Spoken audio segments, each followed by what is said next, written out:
Good morning, good afternoon, good evening. Welcome. My name is Anneke. This is a summary of my Portuguese wool hunt. I've been to Portugal, and rather than buying knickknacks as a souvenir, as you can see behind me, I've got plenty of stuff. I thought it would be nice to have a sweater's quantity of Portuguese wool. And so one day I went online and found myself a list of, yarn shops in Lisbon, and decided that day I was going to visit 4 yarn shops.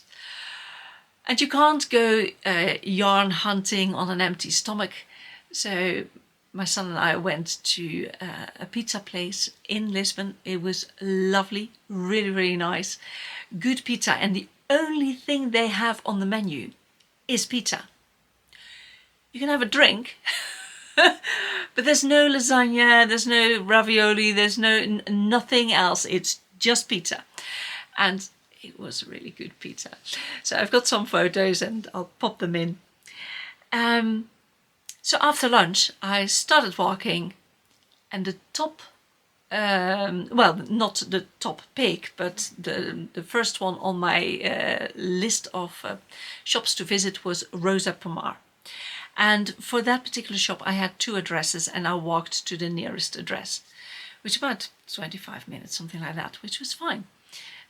Except that they weren't there anymore. They moved, I think, about a year ago, and there's still an old address floating around on the internet, and that's the place I went to. I will put the correct address in the descriptions underneath this video, so that you will go straight to the right address. Anyway, my son had installed Google Maps on my phone, and off I went. I decided to walk to the next place. It's just that Google Maps and I don't see eye to eye, and we were not on the same page. It was, let's say, I've seen a lot of Lisbon, and Lisbon is beautiful. It's quite a mix of dilapidated buildings and buildings that are absolutely gorgeous and well maintained. It's hilly. It's built on, I think, 7 hills, so you keep on going up and down and up and down. They've got trams to navigate the steep hills, and it was lovely. I had a good time, and I did see a lot. One of the things I noticed whilst walking was that Portugal has got its own textile industry. There were several shops that promoted the fact that they sold Portuguese textiles. And one shop I actually entered, it was a lovely place. It was called Stro, S-T-R-O, which to me is funny because in Dutch that's the word for straw. I don't know what it means in Portuguese. I haven't looked it up. But it was lovely. It was slightly upmarket, but not too expensive. And yeah, just beautiful, nicely finished goods. Really, really good. I did see more shops, but I didn't enter them because I was on a mission. I needed wool. Another place Google Maps brought me to was the Botanical Gardens of Lisbon. And it wanted me to cross it.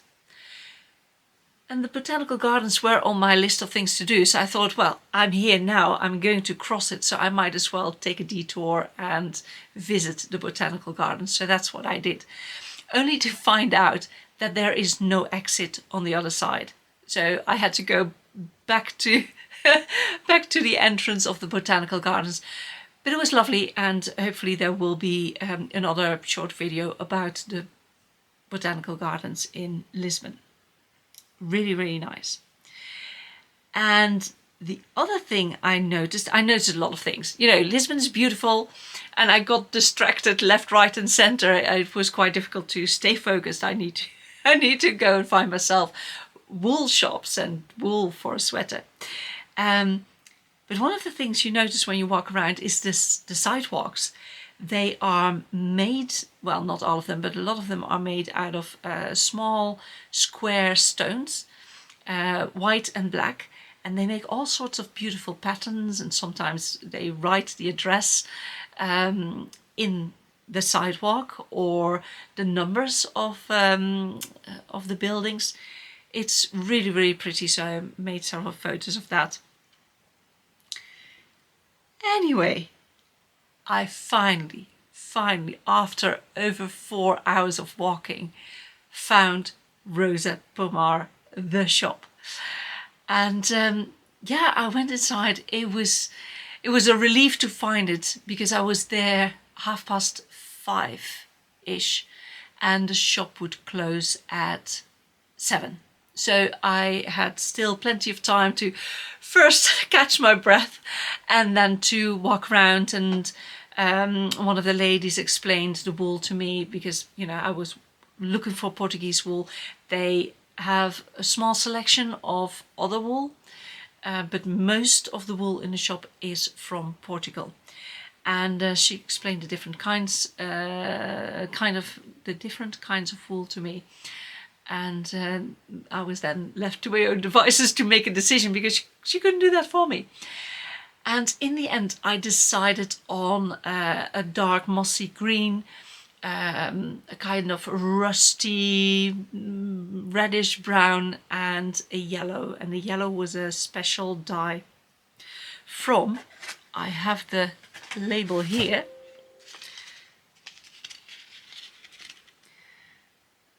and this dyer, it was a special cooperation, La Bien Aimée, hand dyed in Paris. Anyway, I've got one of those skeins of yarn, and I wanted to be an oversized jumper with slightly chunkier yarn, not chunky, but the yarn they had was quite thin, and so I decided to hold the yarn double. And I had nothing. I didn't have a pattern. I never use a pattern.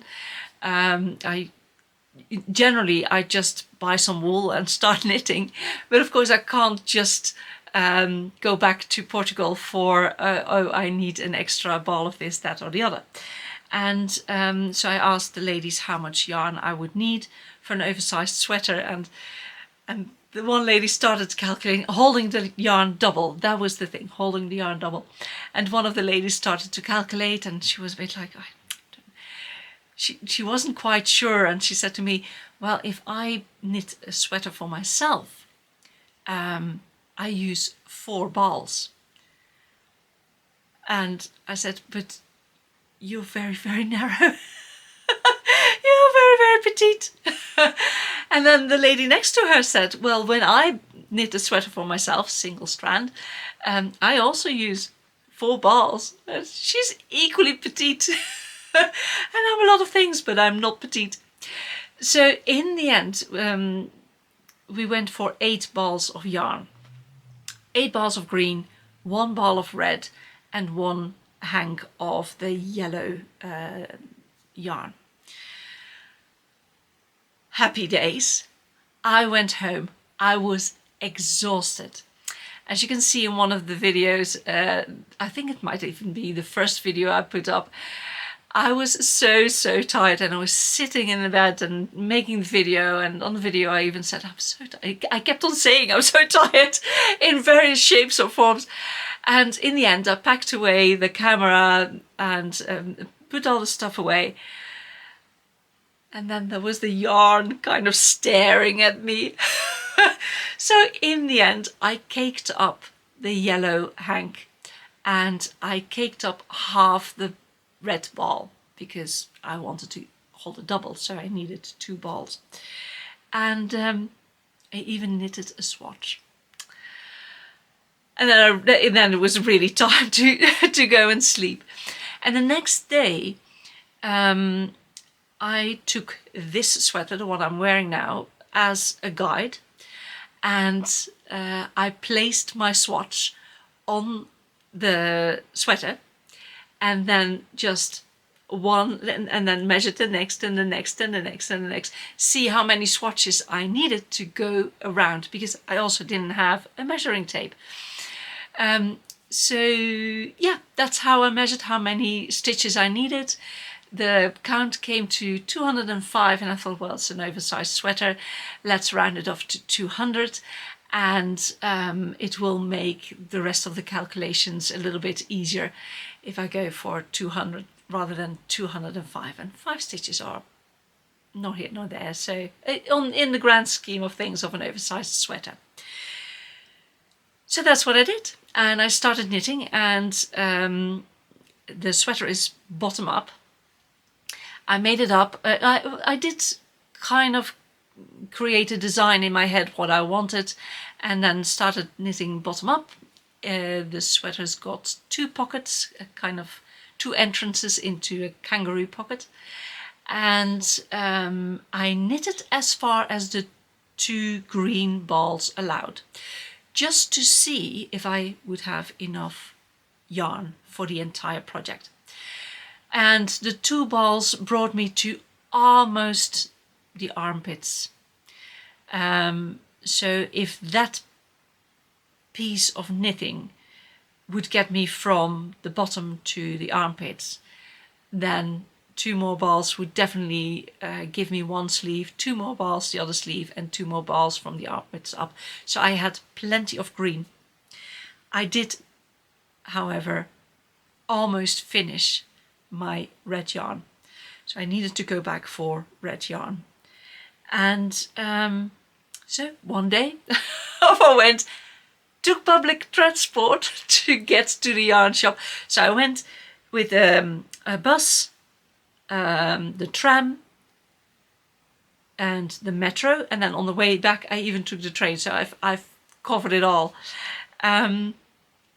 So yeah, I took all that to get to the yarn shop, and when I entered the shop, the one lady said, "Oh, you're back," and the other one who did the calculations was like, I said, no, you're right. I've got enough green wool. And the relief on her face was just, yeah, bless her. She thought she'd miscalculated. I said, I really have enough green.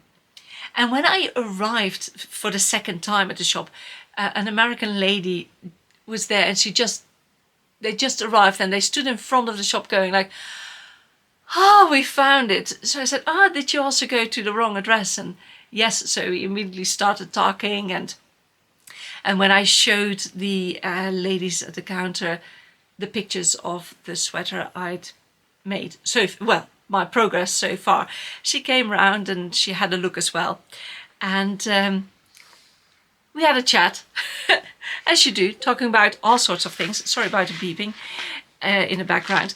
And one of the things she mentioned was, "Do you know about Portuguese knitting?" And my first reaction was, "No, I don't." But then when she started explaining, I thought, I have heard about that, but I hadn't made the link to Portugal, or, it wasn't stuck to anything in particular, but I'd heard about it. So Portuguese knitting is where you put the yarn around your neck, and that creates the tension, and it makes knitting purl much quicker. But I said to her, "Oh, flipping heck, I'm so hot and so sweaty. Just the thought of having a woolen yarn, a rustic woolen yarn running through my neck right now, well, not through, around my neck right now, is not a pleasant thought, and it will create such a tension, I wouldn't be able to knit." And she said, "Oh, well, they also have brooches." So we asked the lady behind the counter, "Do you have a knitting brooch?" And they had. So here it is, a knitting brooch. And you just pin it onto your clothes, on your chest, and then the yarn, you just hang it over the loop, and that will create a tension. So there you go. This one cost about €2 or something, I don't know. So we both had one of those brooches. I'm not going to try it out right now because the main body of the sweater I'm knitting in the round on a circular needle. The sleeves I currently knit on 2 long needles, just knit and then purl. And when I knit, I use the yarn over my left hand, and if I purl, I throw it with my right hand. For me, that's the fastest way to knit whole rows of knit and whole rows of purl. If I now start using this this brooch, it will mess with the tension, and yeah, I will try it out, not right now. So I got my extra ball of red. I got stitch markers, and I got the brooch that I didn't even know I wanted. So there you go. And yeah, then I was, packing up, ready to leave. And we had a chat about, about Portuguese yarn and, where else to find it. As it turns out, Rosa Pomar is the only shop in Portugal to sell this yarn. It's her own yarn. That's what they do. They create that. They do sell abroad. I don't really know how. I think you can order it online through their website. I don't know if there are collaborations with other yarn shops around the world. You have to go and visit their website. As I said, I will link it below. So that was interesting for the one and only place to sell Portuguese yarn, the one thing I was after, for that to be on the top of the list and for me to actually find it, which was a bit of a miracle for me to find it. And then when I walked back to the train station, I bumped into several yarn shops and haberdashery places, and a place where they also sold some fabric, and I was like, what? And I went into the shop which also had fabric, but there were a lot of people there, so I didn't stay too long. I just went in and out. And then there was a haberdashery shop that also sold some wool, but they sold so many beautiful things. It was quite upmarket. And then next to that was a yarn shop, and it was very narrow, as in literally, it may have been 3 meters wide at the max, and the walls were just stacked with wool. It was beautiful. So yeah, I finally did find a couple of haberdashery shops and yarn shops. And now I'm back in Great Britain. As you can see, I'm layered up. It is cold here. And I love cold. But the contrast between Portugal, where it was when I went back with the train, it was 23 degrees Celsius at 8 o'clock at night, and yeah.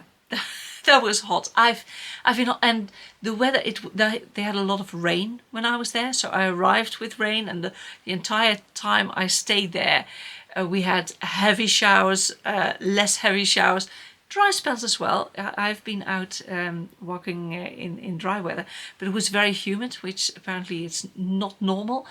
And yeah, then I came back to Great Britain and it was chucking it down, so I thought, great, yeah. So it's cold. At this moment in time, I'm cold. I even knitted myself a headband just to keep my ears warm. It's the homespun tassel wool, and yeah, it doesn't look great. I just pop it around my ears and just to keep my ears warm. They're cold. They're cold. Anyway, it works. Not very charming, and it works. So to make things easier for all the people who watch this and who want to go and visit Rua Pomar in Lisbon, the address will be linked below, as I said before.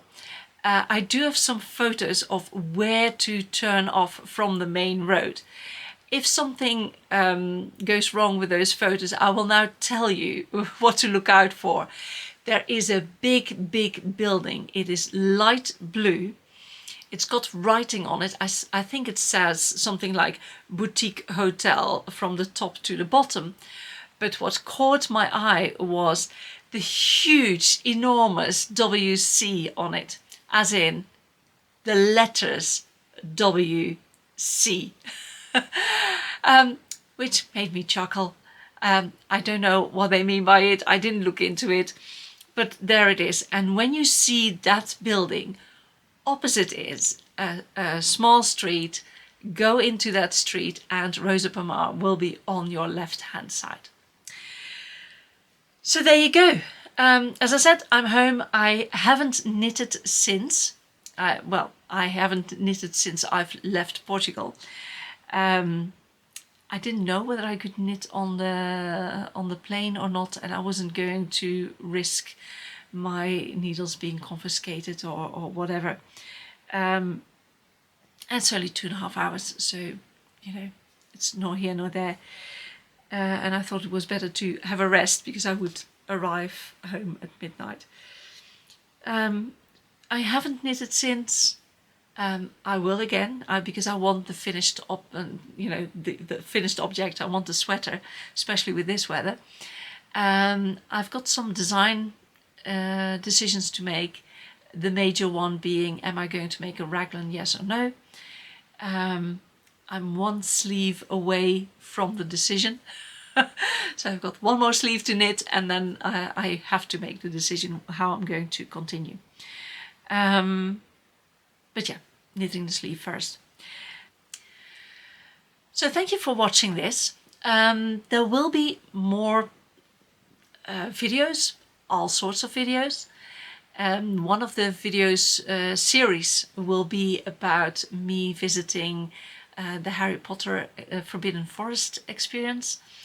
My daughter helped install the lights, so I went to the friends and family evening, which, we were the guinea pigs, basically. We were guinea pigs, and that's fine. It was lovely to A, see my daughter, and B, see her work, and I love Harry Potter, so it was just nice to be walking around that place. So I've got a bit about driving through the British countryside. I've got footage of Arley Hall, the gardens, beautiful gardens. I've got some things about the pub and the village, the picture perfect village in which the pub was. Then of course the Harry Potter, the Forbidden Forest experience itself.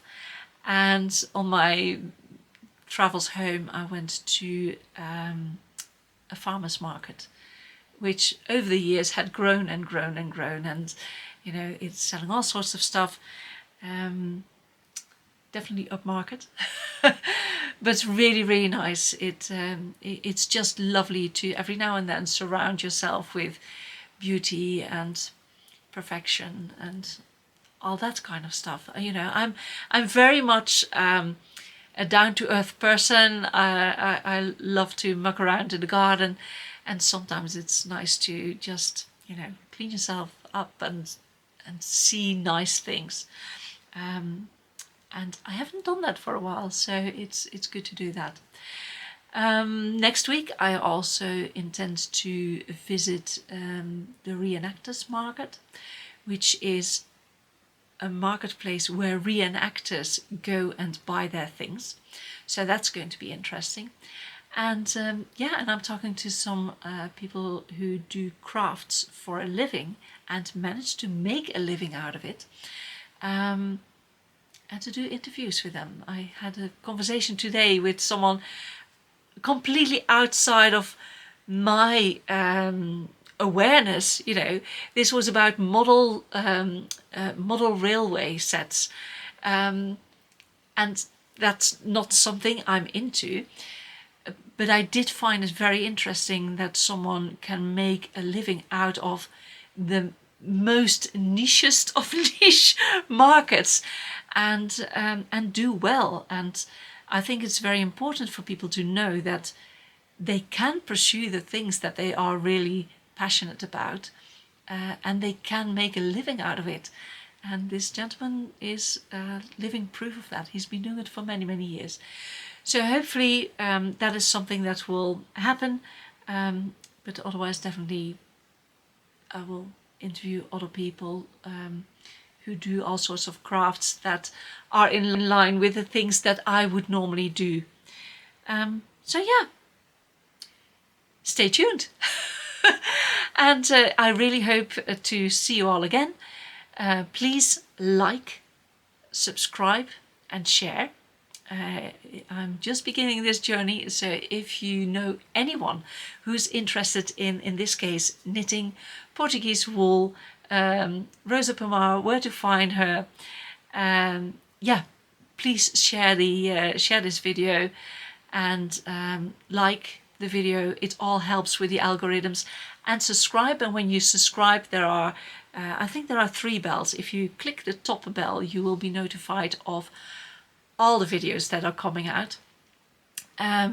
Some of the videos are in Dutch because I really want my mom to be able to see what I'm doing, so I've just uploaded this similar, it's not the same, but it's the similar story in Dutch, and so my mom can go and sit and watch and see the pictures and all the rest of it, and hear me talk about what I've been up to. So if Dutch is not your first language, nor your second, by all means skip that one, because there will be a duplicate in English. I'm going to love you and leave you. Thank you for listening, and until we meet next time. Thank you. Bye.